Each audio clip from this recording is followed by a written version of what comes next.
আমরা যদি এই পৃথিবীর দিকে তাকাই, পৃথিবীতে হাজারো লাখো লেখক আছে যারা বই লেখে, সাহিত্য লেখে, কিতাব লেখে, আর কিতাবের শুরুতেই জানিয়ে দেয় যদি কোনো সহৃদয় পাঠক এই কিতাবের মধ্যে কোনো ভুল ত্রুটি ধরতে পারেন বা আপনাদের দৃষ্টিগোচর হয়, তাহলে আমাদেরকে জানালে আমরা পরবর্তী সংস্করণে সমাধান করব। কথা বলেন ঠিক না ঠিক? পৃথিবীর সবাই একই কথা রাখে, কেউ লেখে না যে আমার বইয়ে কোনো ভুল নাই। কিন্তু আমাকে আপনাকে এই পৃথিবীকে যিনি সৃষ্টি করেছেন আমাদের হিদায়াতের জন্য, মুত্তাকিদের হিদায়াতের জন্য, আল্লাহ তাআলা যে কিতাব নাজিল করেছেন সেই কিতাবের শুরুতেই জানিয়ে দিয়েছেন এমন একটা কিতাব আমি তোমাদের জন্য নাজিল করলাম যে কিতাবে ভুল তো দূরের কথা, সন্দেহের অবকাশ নাই। তাহলে ইন্না লিল্লাহি ওয়া ইন্না ইলাইহি রাজিউন, এটা কি সত্য না মিথ্যা? সত্য। আমাদের গন্তব্য হচ্ছে আল্লাহর নিকটে। এখন আমরা আল্লাহর নিকটে দুইটা জায়গা আছে। কয়টা জায়গা আছে বলেন তো? একটা হচ্ছে জান্নাত আর একটা হচ্ছে জাহান্নাম।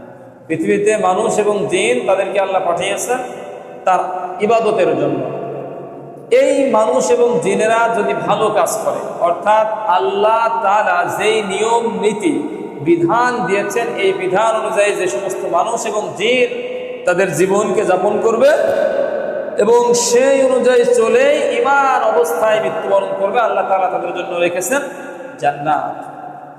এবং যারা আল্লাহর বিধানের কোনো তোয়াক্কা না করে নিজেদের ইচ্ছা অনুযায়ী জীবনযাপন করবে তাদের জন্য আল্লাহ কি রেখেছেন? মহাশাস্তির জাহান্নাম। তো আমরা সবাই জান্নাতে যেতে চাই না জাহান্নামে যেতে চাই?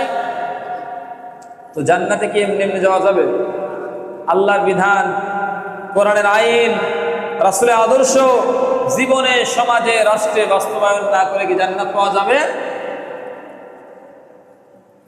আল্লাহ কিতাব নাজিল করেছেন আর এইটাকে আমাদেরকে কি বলেছেন? আঁকড়ে ধরতে বলেছেন।